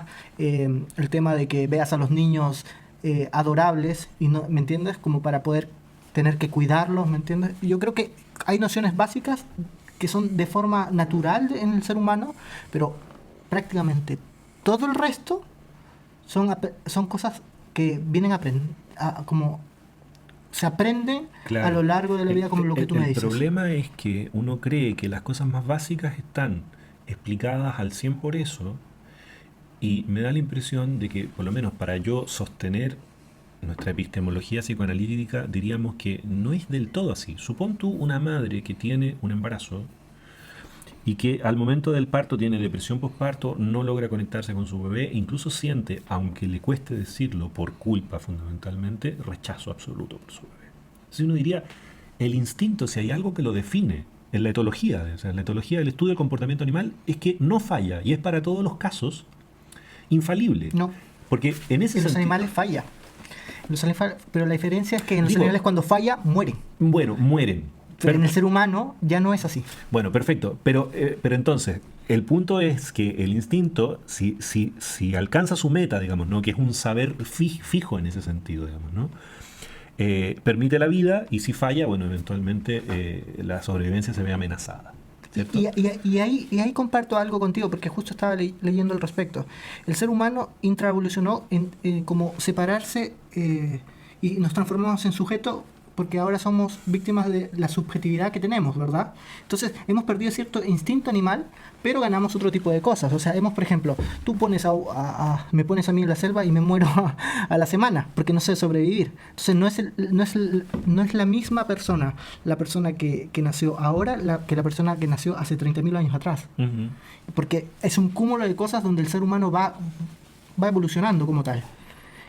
No, claro, por supuesto. O sea, a ver, yo conozco, por ejemplo, la Amazonía de tu país, ¿no? De Perú. He estado varias veces por Iquitos, por Yurimaguas, por Tarapoto, lugares maravillosos. Y efectivamente, en algunos lugares, porque hay otros que son ya poblados, podríamos decir que están absolutamente occidentalizados, pero hay lugares donde efectivamente se vive muy cercano, digamos, a culturas más bien matrísticas, en relación muy directa con la naturaleza, la pesca, el trabajo con plantas, una alimentación muy ligada a lo que la tierra ahí da. Y por supuesto que tienen saberes de sobrevivencia que yo no tendría, como bien dijiste, digamos, ¿no? Ahora, quizá ese tipo también lo mandas a New York y también después de una semana dice, ¿qué hago acá? Digamos, ¿no? Entonces, estamos haciendo, por supuesto, caricatura, porque eventualmente las cosas no son tan blanco y negro en ese sentido. No, hay una cuestión evolutiva y justo... Pero yo creo que más que una cosa solamente evolutiva, como si se tratara de una línea, digamos, valga la redundancia, lineal entre un antes más natural y ahora somos más civilizados, que sería una forma hegemónica de contar la historia. Yo diría que no sé si seamos mejores o peores, es una cuestión... No, yo no hablo de mejores o peores, digo que simplemente hoy por hoy coexisten culturas que tienen nociones distintas de muchas cosas. Por ejemplo, nosotros los occidentales que vivimos suponte tú, en Valdivia, en Santiago de Chile, digamos, no nos cuestionamos que la adolescencia es un fenómeno natural, por ejemplo. El tipo ya alcanzó antes más edad, 15, 16, hoy día 11 años, ya es un adolescente, un teenager, ¿ya? Y dice, bueno, antes duraba 4 o 5 años, ahora, qué sé yo, dura hasta como los 30, 40. Hay gente que, bueno, la eterna adolescencia. Puede ser por la alimentación también. Bueno, pero dice, ¿por qué ahora? Empieza antes, termina después, en fin. Bueno, hay culturas donde la adolescencia no existe. O se es niño o se es adulto. Y pasa simplemente por un rito de pasaje, absolutamente abrupto. Tienes capacidad productiva, capacidad reproductiva. Pues antes se casaban a los 11, 14 años. Bueno, también la edad, digamos, la mortandad era otra, etcétera. Sí. Pero lo que te quiero decir es que incluso fenómenos que, yo no digo que no hayan hormonas, caracteres secundarios, sexuales secundarios, y fenómenos que evidentemente sí tienen que ver con la biología, con la neurofisiología, etcétera, pero nunca son explicables del todo por ese discurso. Entonces, claro, mi argumento fuerte es que ciertas situaciones que se plantean como incuestionadas y nacidas de algo así como simplemente los genes, las hormonas, los neurotransmisores... No, yo creo que es un factor nomás. Claro, que es la materialidad orgánica, que por supuesto yo no la desmiento, ni tengo nada en contra de ello, ¿no? Muy por el contrario, maravillosa la biología y su sabiduría, digamos, ¿no? Pero si vamos a hacer análisis crítico-cultural, si vamos a intentar analizar la vida de un sujeto, digamos, ¿no? Por caso yo que trabajo en psicoanálisis, escuchando una historia, o escuchando síntomas, padecimientos, necesito poder inscribir lo que vive en otras materialidades que no sean simplemente la de las hormonas, la piel, etcétera, ¿sí? Y ahí es donde entra, por ejemplo, la idea de discurso, la idea de inconsciente, que es una de las ideas capitales del psicoanálisis. Entonces, claro, para mí en todo caso mi punto, Fabricio, es de alguna manera no defender políticamente el psicoanálisis. Yo no necesito defender ninguna disciplina. Las disciplinas se defienden solas con sus propios libros, digamos, ¿no? Yo lo único que... Y aparte que hay un montón de corrientes de pensamiento, si no es una. Y en realidad hay algunas que son muy válidas las dos. Entonces, de repente no te funciona esto, porque no hay, hasta ahora no se ha llegado a absolutos. Y entonces es como... a mí, yo esto te lo comentaba, a mí me gusta mucho la corriente de Lacan, de la cual tú ejerces como más, o lees. Mira, yo soy un aficionado de la lectura de Lacan, tengo un montón de amigos que participan en instituciones abre comillas, lacanianas. Pero yo toda mi vida, pero eso sería entrar en mi propia biografía y en mi propia neurosis, no tengo grandes dificultades para las identidades, es decir, para las militancias en general. O sea, Sí, es como esa frase que dice, duda del hombre de un solo libro. y claro, o sea, me parece que no, soy lacaniano ¿cuál es la necesidad de decir eso? Estudio Lacan, se podría decir, Sí, yo también. y para algunas cosas, y tampoco estoy de acuerdo con todo lo que dice Lacan. Y me parece que hay un montón de otros referentes en psicoanálisis y fuera del psicoanálisis para pensar muchas cosas re interesantes. Entonces creo que más bien soy un investigador, alguien que mantiene su curiosidad despierta. Bueno, en todo caso, Lacan, uno se demora toda una vida, hasta ahora no lo entienden, o sea, le No, siguen sacando cosas nuevas, es Bueno, tan complejo. absolutamente. Ya, mira, a ver, hay otra cosa de la que... A ver... ¿Tú cómo crees que sea el futuro? ¿Cómo crees que sea el futuro con la tecnología? ¿Nos va a ir mejor? ¿Eres más optimista, más pesimista? Yo soy súper pesimista. Ujú, Yo ujú. soy súper pesimista porque, a ver, yo creo que las artes siempre han sido como un termómetro de cómo va la sociedad, entre ellas el cine. O sea, Ajá. la música, por ejemplo, tú ves las épocas de la música, el tema del punk, cuando el tema de la revelación, el anarquismo, hazlo todo por ti mismo, después el rock, o sea, el rock, después, y todas esas corrientes hacían ver cómo estaba, era como sintomática de la fecha. Sí. Antiguamente el cine era el tema de, por ejemplo, el tema del horror eran los vampiros y eso veía a que uno veía como mal como los reyes, los emperadores y ahora es el tema de los zombies. ¿Te has dado cuenta? Todo el mundo es como o mundos distópicos. O sea, como Sí. ¿tú has visto alguna Sí. película donde el futuro sea todo perfecto? No, pues que las máquinas nos controlan, que el mundo está destrozado, como los zombies, Claro. los virus.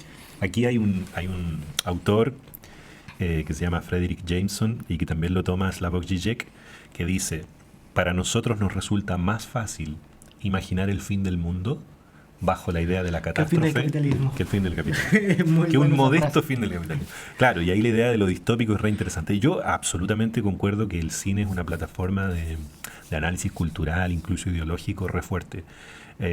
Hace un tiempo atrás hice un curso universitario sobre cine y psicoanálisis y uno de los trabajos re interesantes que me tocó leer era sobre el cine de terror de los años 90, de principios de los años 90, suponte Freddy Krueger y otros, Sí. Tiburón, bla, bla, bla, donde la imagen que era muy recurrente era la siguiente, digamos, habría un grupo de jóvenes que se iba a un lugar, una cabaña, lo que fuere, y hacían dos cosas, ¿no? Uno, se drogaban y tenían relaciones sexuales. Y Era siempre, la cohibición del momento. y siempre había, claro, y siempre había alguna chica, digamos, por caso la protagonista, que solía ser más bien virginal, etcétera, que era la única que no moría, dicho sea de paso. Entonces, el análisis, digamos, ahí es re interesante porque decía Sí. de alguna manera, el monstruo, digamos, ¿no? Era la encarnadura de alguna manera de los principios morales, de lo que en psicoanálisis conocemos como el super yo, digamos, del deber ser. Y todos los pecados capitales, de alguna manera, del ello, en clave freudiana, eran encarnados por este grupo, digamos, de estudiantes que querían tener sexo, Sí, drogarse, sí, sí. etcétera, etcétera. Al final, en vez de cine de terror, era cine moral, era Sí. cine moralizante. O, qué sé yo, en los mismos años 90, los malos ahora, ¿quiénes son? Son árabes y son chinos, ¿no? En los 90 eran rusos. Sí. Pero sí, O sea, Rocky. la gente no se da cuenta, pero el cine sobre todo... Voy al futuro, ¿ah? No le estoy sacando la... Pero sigamos con esto, que está entretenido. Pero yo creo que el cine es tremendamente importante porque es sintomático justo con la temporada. Incluso se adelanta un poquito más. Siempre se adelanta un poquito. Es como nos marca el camino por donde estamos yendo. Y hay autores brutales. Hay una película que se fue hace 5 años donde era un poquito más optimista el futuro distópico, donde nosotros íbamos a ser gordos encerrados en camiones, no me acuerdo el nombre de la película, donde vamos a vivir en un mundo virtual. Y como si eso fuera el futuro. Es prácticamente, mira, justo hay un ejemplo.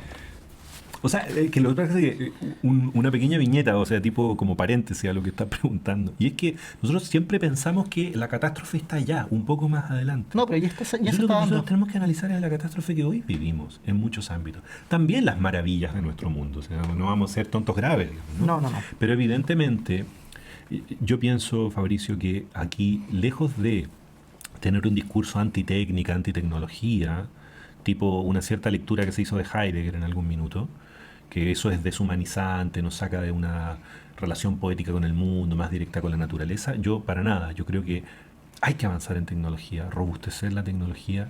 Lo que tiene que cambiar es nuestra forma de lazo social y nuestros sistemas productivos Sí. y nuestros hábitos de consumo. Pero ¿sabes cuál es el problema con el tema de la investigación científica y la tecnología? Es que no puede ser privada. Porque cuando es privada, Bueno, claro. y hay dinero de por medio, el capitalismo está de por medio y no... o sea, hay una frase que me gusta, como para hacer un disclaimer para que la gente no piense, oh, es que este es comunista y todo. O sea, es como, Ujú. el capitalismo es el peor sistema, exceptuando todo el resto. Entonces, Sí. que sea el menos malo no significa que no podamos criticarlo. Ujú. Creo que ya hay grandes pensadores que están viendo como un tecnomercado, ¿me entiendes? Donde el blockchain va a formar como base para que sea perder la subjetividad de las personas en tomar decisiones y un montón de cosas. Ujú. Pero está todavía en verde. Ujú. Pero yo creo que el avance científico se tiene que dar por los estados, porque al no tener que ganar dinero hace que, por ejemplo, si tú haces un descubrimiento por una farmacéutica y le encuentras la cura al SIDA, no vas a decir, ¿qué prefiere la farmacéutica? ¿Curar a la persona o mantenerla viva pero en constante compra de los medicamentos? Sí, claro. Entonces hay un incentivo perverso ahí. Ujú. ¿Y por qué nosotros ya tenemos la tecnología para que el petróleo no sea importante? Exacto. Hace años atrás. Claro, es que es un negocio millonario y transnacional. Entonces, la verdad es que la tecnología es tremendamente importante. Es lo único que nos va a llevar a mejorar y a vivir una vida más igualitaria para todo el mundo. Ujú. Donde no digo que todos tengamos que ganar lo mismo, ¿no? Porque hay una cuestión de esfuerzo y todo, pero lo ideal es que todos tengamos un mínimo, ¿me entiendes? Como el ingreso básico universal que se está discutiendo y que cada vez más países, y los países que lo han implementado le ha ido súper bien. Entonces, yo creo que la tecnología es importante, pero tiene que ser hecho por los estados y no subvencionados, no el estado que subvenciona a empresas privadas como lo está haciendo ahora, pero que al final las empresas privadas deciden si sacarlo o no sacarlo o qué hacer con ello, Ujú. que en realidad creo que se está enfocando Claro. muy, muy mal. Ahora, el punto ahí, bueno, y yo creo que es una discusión que nos lleva ya más directamente a la política, es que yo estaría de acuerdo contigo en que efectivamente el emprendimiento privado en tecnología, como el monopolio más bien privado de estas cuestiones, evidentemente tiene el componente perverso, no en el sentido moral de la palabra, de malos, ¿no? O sea, pensemos que el sistema neoliberal es un sistema Es que las empresas son amorales. hacia allá voy, ¿no? Que el sistema es amoral en el sentido de que lo que maximiza la ganancia y acumula capital es lo que se hace, no importa qué sea, ¿sí? O sea, si se verifica que yo vendo más teniendo un discurso feminista, ecológico, progresista y vendo más camisetas, voy con eso. O sea, el capitalismo es eso, es capaz de absorber y reinventarse con lo que sea. Hay un autor súper bueno para ello. Bueno, sí. ¿En qué estás pensando? En necrocapitalismo. Ah, sí, claro. En Mambé. En Mambé. Que tiene, sí, bueno, el camerunés, El no sé, camerunés, sí. no sé cómo hace poco lo leí, pero es más Achille Mbembe. Sí. Sí. Y que bueno, que él es de la tradición de Michel Foucault, de la biopolítica Sí, sí. y de Giorgio Agamben, etcétera. Entonces, pero ¿a qué iba con el tema de la privatización? Claro, la solución muchas veces se piensa que podría ser el Estado, pero el Estado siempre y cuando también nosotros hagamos una crítica fuerte del Estado, digamos, porque el Estado también, hoy por hoy, funciona bajo la gubernamentalidad neoliberal, ¿sí? Y tiene los mismos sistemas de concentración, eventualmente de monopolización de la fuerza, etcétera. Entonces, si simplemente se trata de desplazar de manos de privado al Estado, creo que no hay una garantía de que eso vaya tanto mejor. Siempre, yo diría más bien, iría bastante mejor siempre y cuando el Estado se repiense, no como una institución monopólica, distante de la ciudadanía, sino que el Estado sea un permanente flujo de fuerzas que represente el dinamismo social. Pero es que es tan complejo porque hay una cuestión De lo contrario, ¿a qué voy, no? Tú puedes generar nuevos totalitarismos estatales como el siglo XX los conoció de todos los colores políticos. Sí, pero eso es como decir, bueno, es que estoy poniendo un ejemplo en el caso de que el Estado funcione. O sea, sí, va a haber países que va a funcionar Sí, eso. por eso te digo que lo que esto exige, yo por eso no es que esté en contra de la tesis de que habría que estatizar, sino más bien que No, no, eso no, debiera ir de la mano no con me refiero a repensar al Estado no me también. refiero a estatizar. Mira, si tú pusieras la investigación no significa que las patentes sean libres, ¿entiendes? Ujú. Solo investigación, que los estados puedan hacer investigación y que puedan hacer políticas donde los resultados sean libres, independiente que haya siete países que funcionen este tipo de cosas, ya ayudaría al resto porque ya no habría tanto monopolio. O sea, supongamos, si hay un estado de ellos, por ejemplo, Finlandia, y encuentra en una investigación libre donde hace un tipo de energía de la atmósfera, cualquier país lo podría implementar, ¿me entiendes? Sí. Entonces, ¿qué hace? Democratizas un poco más.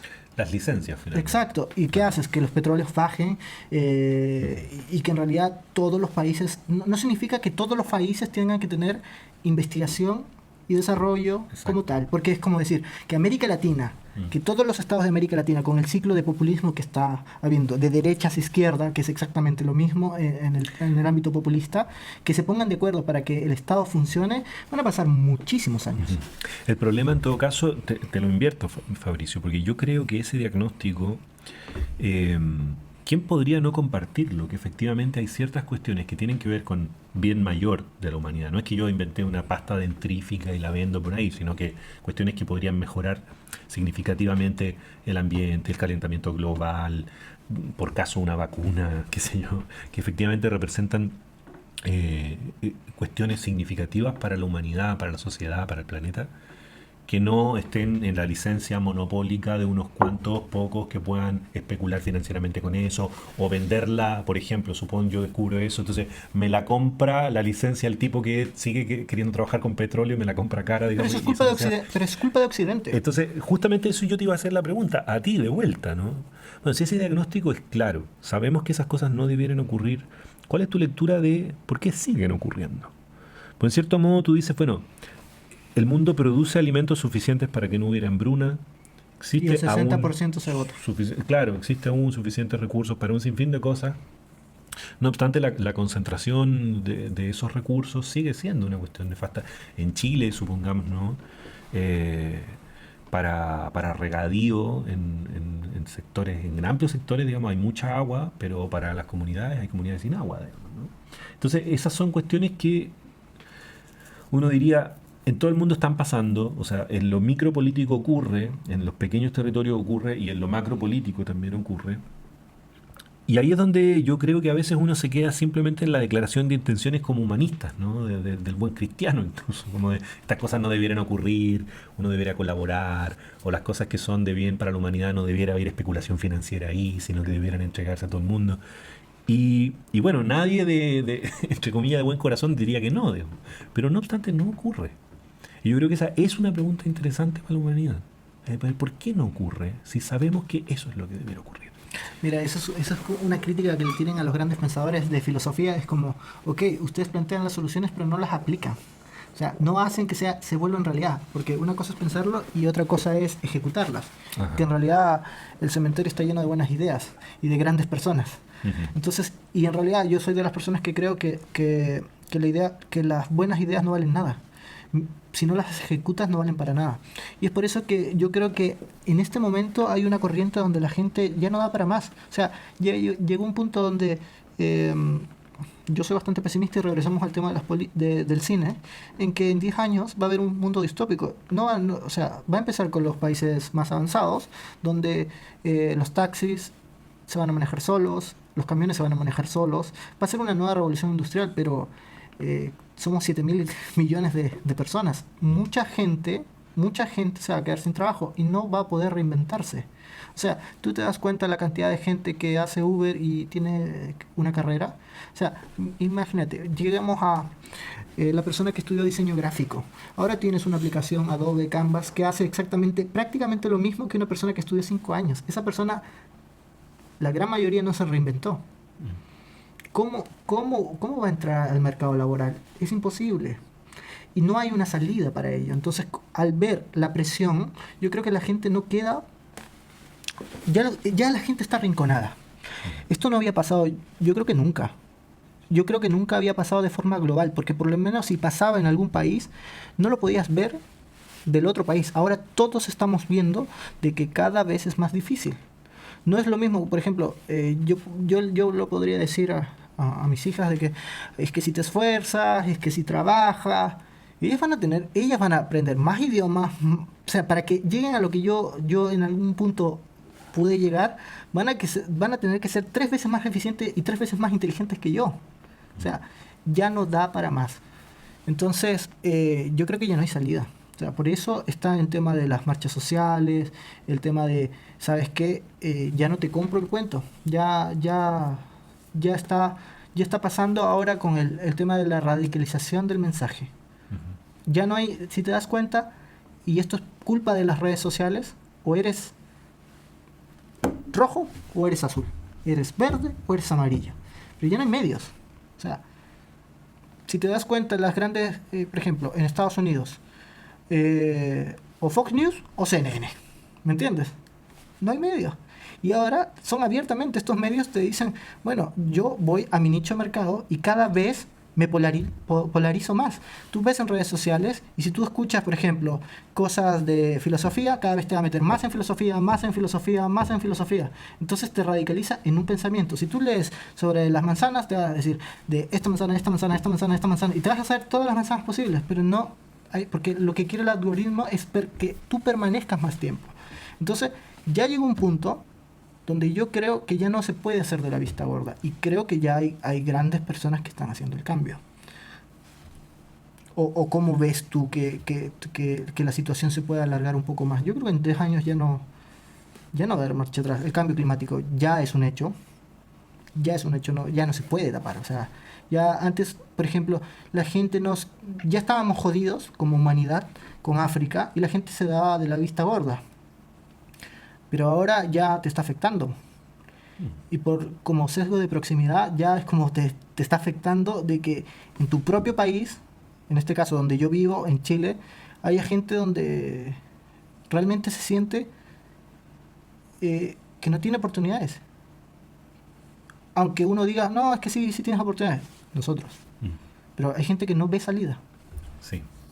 Bueno, voy a intentar un poco desmarcarme de cómo está planteada la pregunta, porque de un tiempo a esta parte, si bien es cierto, a uno le gusta hacer este ejercicio como de una mirada media como panóptica de la situación y diagnosticar el futuro, y tú acabas de hacerlo a tu manera, y en muchos puntos son re interesantes de lo que estás diciendo, y muchos de ellos los comparto. Pero intento, cuando se habla de estas cosas, tratar de acotar el conjunto de problemas un poco más, como para decir, a ver, ¿cómo sigue el problema, no sé, integración cultural? ¿Cómo sigue el problema de calentamiento global? ¿Cómo sigue el problema de salud pública, salud mental? Es decir, tratar con problemas que permitan de alguna manera dar más especificidad. Yo sé que obviamente si uno se centra en un solo problema, pierde, digamos, como la visión de solo en un árbol, pierdes la visión del bosque en su conjunto, ¿no? Y de cuáles son el conjunto de covariables que hacen que todas esas cosas estén ciertamente correlacionadas. Y uno tiene Pero que me dar parece que soluciones puntuales y no en un macro. Porque no sí, hay o sea, soluciones de macro. ha de haber una visión macro, pero me parece que en general quienes trabajamos en algunos asuntos, ¿no? Podremos dar más cuenta de algunas cosas. O sea, yo podría decirte cuáles son las precariedades de la subjetividad y las formas de malestar hoy por hoy en Chile a la luz de cómo se ha ido llevando el proyecto de modernización capitalista en los últimos 40 años. Y cómo eso produce ciertas fracturas, ciertos malestares sociales, ciertas reivindicaciones identitarias, retorno de discursos que parecían sepultados, emergencia muy potente de la cuestión mapuche, del feminismo, o de los más bien, porque son heterogéneos. Entonces, me parece que por ahí puedo, no sé, dar cuenta con un grado mayor de pertinencia respecto de otras cosas que eventualmente me pueden quedar como muy grandes y no voy a dejar de decir quizás ya lugares comunes simplemente, ¿no? O cosas que quizás me escucho después y digo, qué tontería que dije ahí. Bueno, es que suele ocurrir. pero en todo caso, los discursos cambian. O sea, yo pensaba hace 2 meses de forma distinta. Y paso por etapas pesimistas y otras Ajá, no tanto. claro. Y uno tiene que permitirse, y la gente tiene que permitirse cambiar de opinión. No, absolutamente. O sea, yo creo que no le hago ningún resquemor al pesimismo. Es más, hay un chiste que dice cuál es la diferencia entre el optimista y el pesimista, y la respuesta es el pesimista suele estar mejor informado.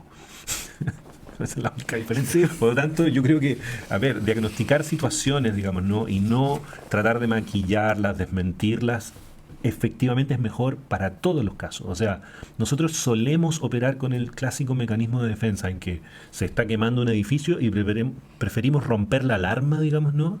Que curar la enfermedad, por caso el incendio.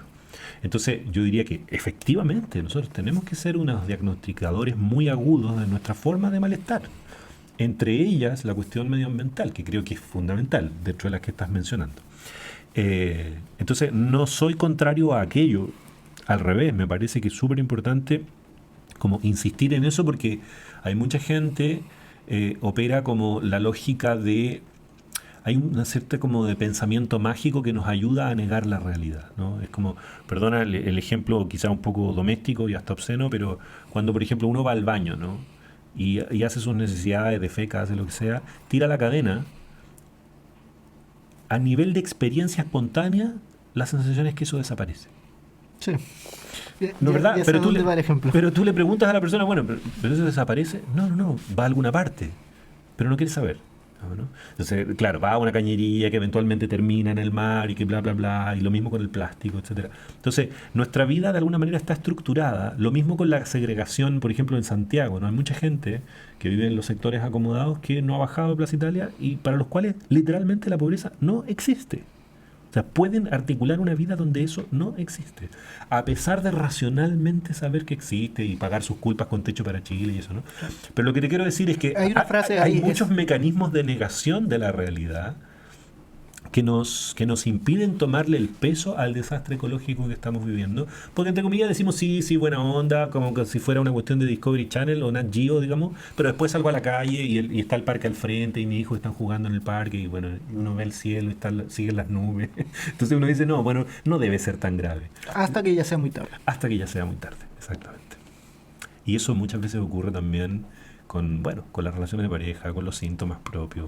A veces uno recién toma noticias del malestar. Uno solo cambia de decisión y hace algo al respecto cuando ya no puede hacerlo. O sea, cuando ya no puede cambiar. Me parece que en general es así. Lamentablemente, pero creo que es así. Y hay una frase, como ya para casi terminar, Sí. justo lo que me decías es que uno solo llega a la verdad que logra tolerar. Es como todo esto del pensamiento mágico asociado, si te das cuenta, el tema de las religiones, muchas han cambiado, ahora es la religión a la naturaleza o a los astros, volvemos. Sí. ¿Te has dado cuenta que últimamente es como estamos regresando a pensamientos como la tierra plana, las conspiraciones así totales, Sí. el tema de los astros, las hadas, y darle como... Aunque hay algunas que me parecen como el shintoísmo, que me parecen bastante interesantes y todo eso, pero ahora el pensamiento mágico se ha apoderado como una nueva religión. Y fuera de otro, como el pensamiento mágico también de la religión del dinero. O sea, ahora es como... Claro. Para mucha gente el Dios son las redes sociales, y sin ellas se les hace imposible vivir. Bueno, Rodrigo. Bueno, en todo caso, una linda pregunta es... Digo, uno puede ser ateo, por ejemplo, ¿no?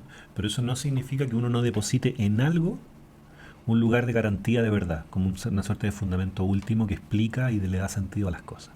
Entonces uno puede ser perfectamente, de alguna manera, un pensador como secular, digamos, ¿no? Que no cree en Dios, no cree en hadas, no cree en duendes, no cree en nada, pero de todas maneras hay algo que uno pone en el lugar de la deidad, en el lugar lógico, en el lugar simbólico, filosófico, digamos. Es que es necesario. De fundamento. Es muy necesario. Vivir sin la ilusión de un fundamento que garantice un cierto orden simbólico de las cosas es muy difícil.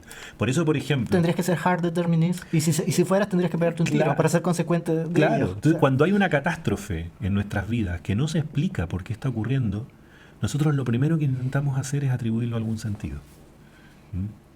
O sea, que cuando se nos pierde el sentido de lo que está ocurriendo es muy fuerte. Sí, Es sí. muy fuerte. Hay personas que no lo toleran y en realidad es necesario porque incluso hay justo estaba viendo como la filosofía de la teología, no, la teología neurológica, algo así que estoy recién voy a empezar a leer, es donde... Y tú estabas cerrando y yo te meto más temas. Sí. pero, pero es que justo pegaste uno. Dios siempre prende. Sí, es que sabes que Nunca pasará de moda Dios. yo soy gnóstico porque siempre, como esa historia de ese físico que ganó el premio Nobel y que se fue a vivir como a Suiza y todo, y fue un amigo a visitarlo y de repente ve un cuerno de alce arriba y le dice, oye, pero ¿y ese cuerno de alce? Dicen que espanta a los espíritus. Y le dice, pero tú no crees en Dios, no crees en nada. Pero dice que funciona. O sea, ¿me entiendes? Entonces como, igual no es bueno cerrarse porque muchas veces las creencias son muy fuertes y las creencias en sí se vuelven como casi reales. La gente Es muy difícil tener una creencia y no confirmarla. Sí, sí, o sea, la cuestión de la fe es indebatible. Sí. Pero aparte de eso, de todas las consecuencias en realidad tiene consecuencias bastante buenas. Una de ellas es que la gente que cree en las religiones vive más años. Es un hecho, ¿me entiendes? Porque obviamente sentir que toda la carga emocional tienes a alguien que tiene todas las respuestas a ello y que está contigo, es mucho mejor que cargar con darte cuenta de que el responsable eres completamente tú y tu entorno y que muchas veces no se puede cambiar ello. Entonces, yo envidio a la gente que cree en algo. Bueno, yo creo que la principal creencia de nuestro tiempo casualmente es el yo. Las personas creemos mucho en el yo. Y creo que ese es uno de los principios de nuestro malestar. Véale, y después de cámaras te voy a explicar más o menos lo que pienso. Pero como dicen, si uno Sí, no me refiero a esto, ¿no? El yes you can, ¿no? Sí. Lo puedes todo, eres un emprendedor de ti mismo, tú y tus recursos. Pero sabes que no creas en lo que te dice eso es la el mundo, responsabilidad cree en ti mismo. de los coaching, todo lo que nos han jodido, No, toda total. esta generación. Mis respetos a los buenos coaching, pero es un discurso bien nefasto en el sentido del individualismo. No, lo que pasa es que, claro, la gente que Bueno. le ha funcionado, lo cuenta y dice, oh, sí, que a mí me fue bien y todo lo que tú quieras, pero la gran mayoría fracasa y de vergüenza ni siquiera cuenta sus experiencias, y eso es lo peor de todo. O sea, yo no le voy a decir a una señora que vende tamales en la madrugada de que si se esfuerza, hace lo que quiere y va a conseguir todo lo que se propone. Sí.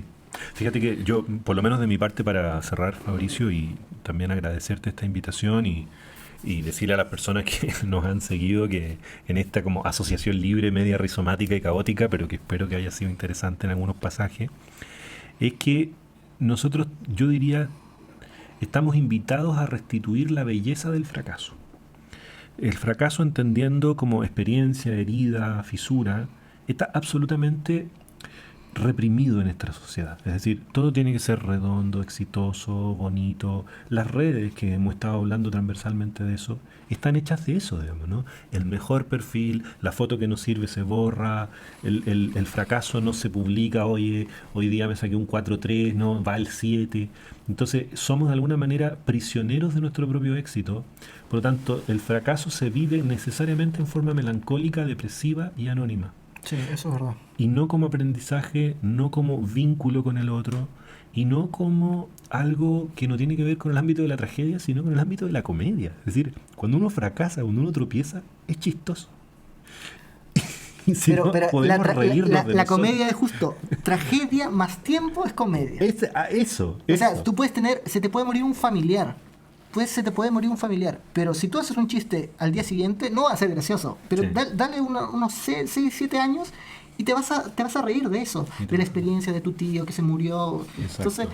Pero entonces, de alguna manera, la invitación es un poco esa, ¿no? Como que podamos sentir que cuando lloramos, dudamos, no estamos 100% claros o no estamos 100% motivados arriba de la pelota, on top, etcétera, no hay algo patológico ahí. La vida tiene esos matices, esas opacidades, y de allí surgen nuevas fuerzas y de allí surge la inventiva. Casualmente, por ejemplo, la poesía, el arte, el amor, los pensamientos más nobles surgen justamente de grandes fracasos muchas veces. Entonces creo que hay que restituir la potencia creativa y la estética también del fracaso, porque, bueno, el socialismo, entendido no como sistema, digamos, productivo o económico o estatalista, sino más bien socializar que los seres humanos somos seres de alguna manera con luces y sombras, con opacidades, con fracasos, etcétera, puede también ser muy liberador, ¿no? Porque lo contrario, uno siempre tiene la fantasía de que están todos exitosos o la fiesta buena siempre está en otro lado y en realidad hay algo mal en mí. Y que ¿No? la felicidad lo ven como un fin en sí mismo, que en realidad está sobrevalorada la felicidad. Ujú. Si fuera feliz todo el tiempo, es inviable, es inviable. Sería Y insoportable. Sí, sería insoportable. Hay una frase como la que dicen, si viviéramos en un mundo de lodo, habría lodo más bonito y lodo más feo. Entonces, en realidad es como, uno tiene que verlo con que hay cosas más importantes que la felicidad como tal. Ujú. Y le hace felicidad como ese estado eufórico. Claro, la felicidad que el modelo nos vende, porque no es que Claro. haya que resignar la felicidad, o sea, la felicidad puede entrarse de muchas formas, lo estoico, lo hedonista. La felicidad es un concepto igual, que tiene larga Va tradición filosófica. Claro, y de persona a persona y todo. Exacto. Yo englobaría más como el estar en paz con uno. Sí, sí. Que en realidad es como la meta donde uno debiera llegar. Ajá, absolutamente. Con esos picos bajos, por ejemplo, los artistas aprovechan muy bien los picos bajos del estado de ánimo. Ujú. Las mayores obras de arte se han creado en tristeza. Sí, sí. Bueno. Bueno, Fabricio, Un gusto, Rodrigo. En realidad, gracias por aceptar la invitación. Fue un gusto conversar contigo, aprender contigo y bueno, quizás en otra oportunidad te tengamos de nuevo. Fabricio, nuevamente muchas gracias y a la audiencia también muchísimas gracias y que estén muy bien, cuídense y tratemos de vivir íntegramente. Chao, chao. Chao.